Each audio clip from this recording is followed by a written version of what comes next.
বনমিত্র কর্মীদের বন দপ্তর স্থায়ীভাবে নিয়োগের দাবিতে সিপাহীজলা অভয়ারণ্যের মূল ফটকে তালা ঝুলিয়ে সোমবার সকাল থেকে অনির্দিষ্ট ধর্নায় বসল 720 জন কর্মী সহ তাদের পরিবারের সদস্যরা। তবে দেখা নেই বন দপ্তরে কোনো আধিকারিকদের। বিপাকে পড়েছেন পর্যটকেরা। তীব্র উত্তেজনা গোটা সিপাহীজলা মূল ফটকের সামনে। খবর পেয়ে ছুটে আসে বিশালগড় থানার পুলিশ প্রশাসন। জানা যায় 2021 সালে আগস্ট মাসে বন দপ্তরের উদ্যোগে কন্ট্রাকচুয়াল বনমিত্র প্রকল্পে সারা রাজ্য থেকে 720 জন কর্মী নিয়োগ করা হয়। তখন কর্মীদের বেতন ছিল যথাক্রমে 3000 টাকা।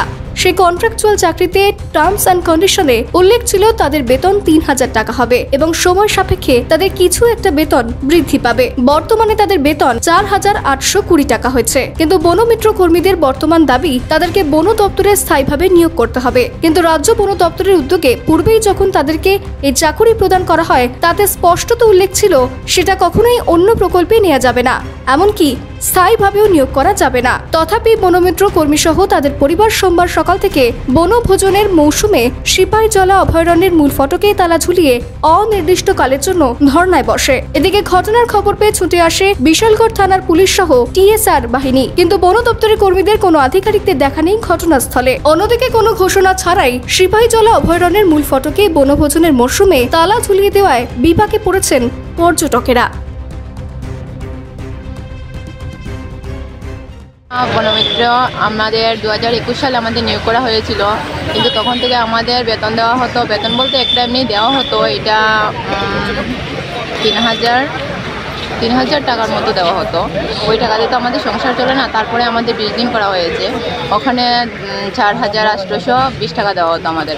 কিন্তু ওই টাকা দিয়ে তো আমাদের সংসার চলে না। সবারই আমাদের বনমিত্র কর্মী যারা আছে সবারই না হলেও 4 জনের ফ্যামিলি আছে, 2 জনের ফ্যামিলি আছে, ওই টাকা দিয়ে সংসার চলে না। তার জন্য আমরা সরকারের কাছে অনেক জায়গা থেকে দাবি করেছি, কিন্তু কোনো ফল এখনও পাইনি। কিন্তু এখনই আমরা এখানে এসে দাবি করেছি যে আমরা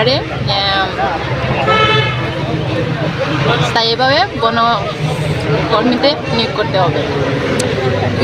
এই সরকারের কাছে দাবিগুলো যে পেশ করলেন, সরকারের কাছে কি মানে দাবি নিয়ে পেশ করলেন? আমরা স্থায়ীভাবে এখানে সরকার আমাদের নিয়োগ করার জন্য আমরা দাবি চাইছি। এই দাবি কতদিন ধরে চলবে? যতদিন পর্যন্ত আমাদের ঠিকভাবে নিয়োগ করা হয়নি স্থায়ীভাবে ততদিন পর্যন্ত চলবে, অনির্দিষ্টকালের জন্য।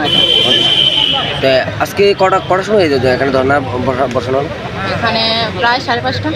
5:30 দিকে। ধন্যবাদ। আপনার নাম? আমার নাম প্রগতি দাস। ফরেস্ট ডিপার্টমেন্টের বনমিত্র পুশ থেকে বনমিত্র সংগঠনের পক্ষ থেকে আজকে গণধর্নায় এসেছি। কখন ধর্নায় বসলেন? আমরা সকাল ভোর 4টার থেকে আমরা গণধর্নায় বসেছি। এই দাবি কতদিন ধরে চলবে?